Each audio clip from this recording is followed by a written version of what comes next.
mga katiwalian, mga kaibigan, sa pagkakasal ng ating karandangan, gawa po natin na mula po sa kainyo, ay kasama ang kapalit.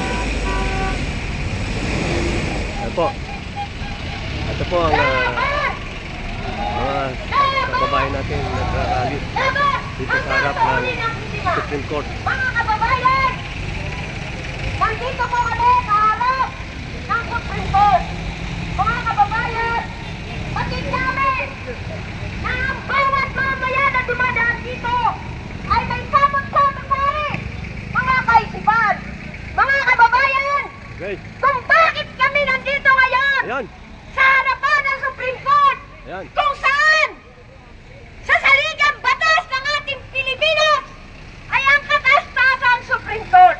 Okay. Malinaw mga kababayan, kung ang ating mga kinatawan Dito po sa kahabaan ng Paura, may naganap na protesta.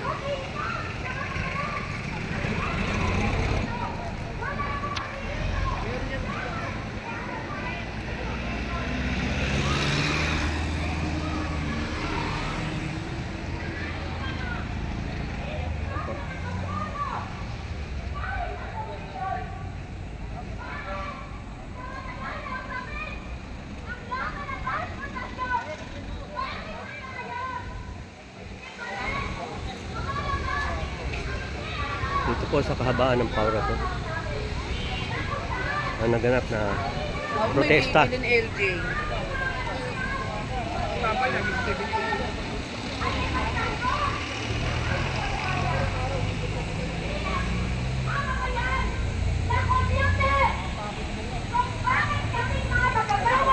Hindi na kabayayan.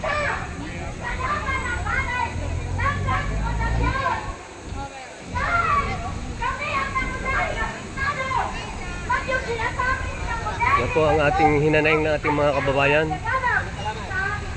dito sa harap ng Supreme Court. Supreme Court! Hindi kami against o kami ng modernisasyon. Ngunit ang modernisasyon na ito, malinaw! Hindi sa mamayang Pilipino!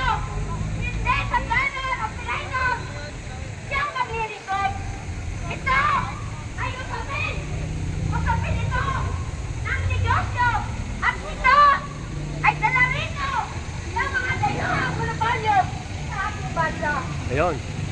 Malinaw po na ang mga tradisyonan Jeff, dekada-dekada taon at silbi sa mamamayan. Bakit ngayon ay nais isuso ang mga dayuhan na nakasasakyan at para ipalit sa mga tradisyonan Jeff? Di ba malinaw mga kababayan na ang tinatangkilik ng ating Pangunuan sa pangunguna si Bongbong Marcos ay ang naghanap na usapin ng korporasyon ng mga dayuhan. Ito po sa Kaya harap ng malinaw Supreme Court. mga kababayan, dito kami ngayon nakaharap sa Supreme Court para itulong at aralin ano nga ba ang tama at mali sa usapin ng aming paglaban. Walang mali sa aming paglaban dahil nandyan ang sistema na bulok na umiiral sa ating bayan. Kaya malinaw mga kababayan, itaguyod ang ating kabuhayan sa usapin ng transportasyon. Bakit? Bakit? Huwag matakot! Yan! Ang tanging sagot namin!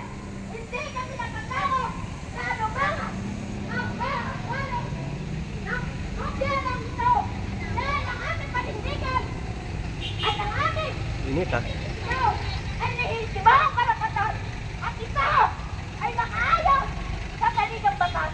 Malayang pagpapalan para sa karapatan ng mamamayang Pilipino. Maraming salamat po. Ayan po. Ayan po, kita po natin yung ating Ang, naninitigan ng ating nakapagsalita mga commuter. ng community. Kahit kami naman mga super po, pangunahin namin pinag-servisyohan dyan ay mga manggagawa.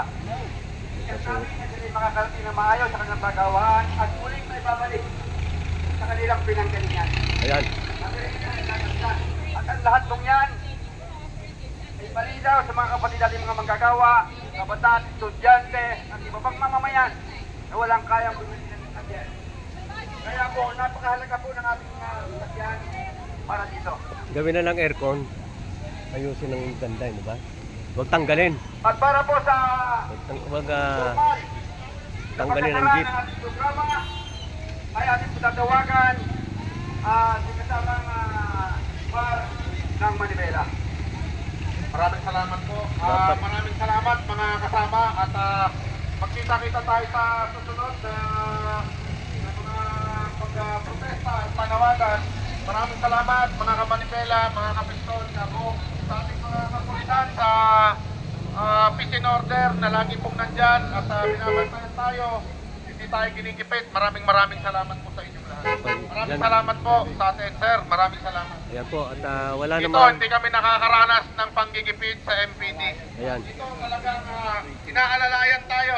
Malaking bagay po na binibigyan tayo ng kaunting oras upang magpahayag ng ating mga hinaing. Maraming salamat. Kabong, maraming salamat. Kita tayo. Ayan po ang protesta. Wala naman nangyaring kaguluhan dito sa kahabaan ng Paura, tapat ng Supreme Court. Ang mga nagprotesta. At maayos naman po mga kababayan. Nananawagan tayo sa executive branch ng LTFRB MPO. Muli tayo dudulog doon sa tatlong branches ng government. At sa ABP po, doon sa House of Representatives, itong tatlong ahensya na dapat na gumagawa ng batas, nagbabalanse ng ikwan ay kailangan natin kulminahin at puntahan upang protestahin at pagdesisyon ng tama. Pagdesisyon ng naayon sa kagustuhan ng mamayan, hindi ayon sa kagustuhan nila. Maraming salamat at magandang umaga sa ating lahat.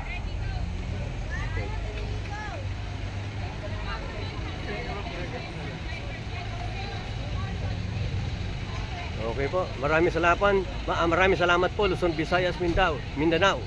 At naging maayos naman po ang mga protesta ng ating mga kababayan dito sa harap ng Supreme Court. Yan. Walang naganap na kaguluhan. Para doon sa kanilang panawagan at sa kanilang tilakayan. At pinaliwanag ang kanilang mga hinanaing dito sa harap ng Supreme Court.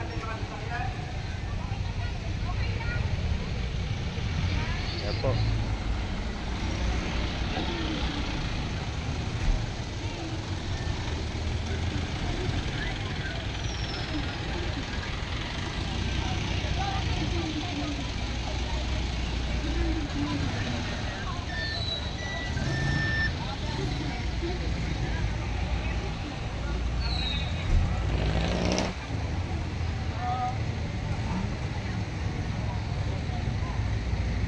Okay, maraming salamat sa lahat na nanonood dito sa CNN Headline News Radio Program. Ako naman po si Joey Oriendo ng CNN Headline News Radio Program.